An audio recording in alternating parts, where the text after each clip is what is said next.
E ci siamo ascoltati anche questa Get 'Em Out by Friday. Io vi ricordo che state ancora ascoltando l'angolo del collezionista qui su Horizons Radio e che stiamo scoprendo insieme un album, un vinile uscito nel 1974 in Spagna per la collana 70s Pop Sound. Il titolo era Genesis, semplicemente era una raccolta, un best of.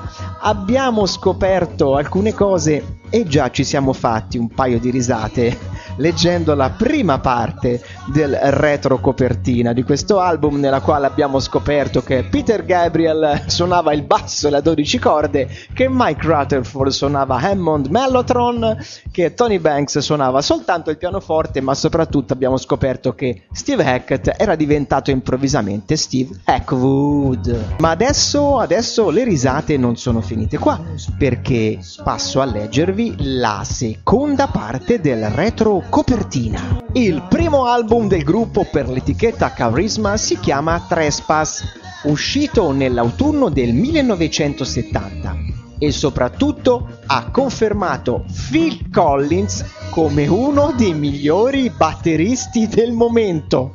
Ma amici spagnoli, Phil Collins su Trespass non c'è stava proprio! Ai. Ma non finisce qui, perché andando avanti leggiamo: l'album è stato un grande successo di critica nel suo paese, cosa assolutamente non vera, non se l'è filato nessuno all'inizio. Poi anche in Belgio e in Italia. Sì, amici spagnoli, ma questo è successo dopo.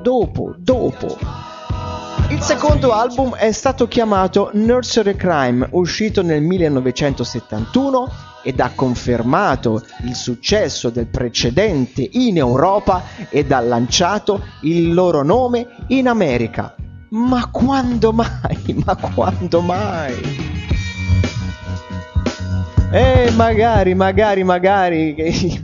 Magari fosse andata così, che i nostri Genesis, i nostri eroi fossero stati scoperti così presto in Europa e in America, se avessero avuto da subito il successo che secondo noi genesiani meritavano e come. Vabbè, ci hanno pensato gli spagnoli a reinventare totalmente la loro storia. Beh, io termino la lettura del retrocopertina con: nel settembre dello scorso anno è stato pubblicato il suo terzo album con il titolo Foxtrot ed il gruppo, senza volerlo, è diventato uno dei gruppi best seller del Regno Unito.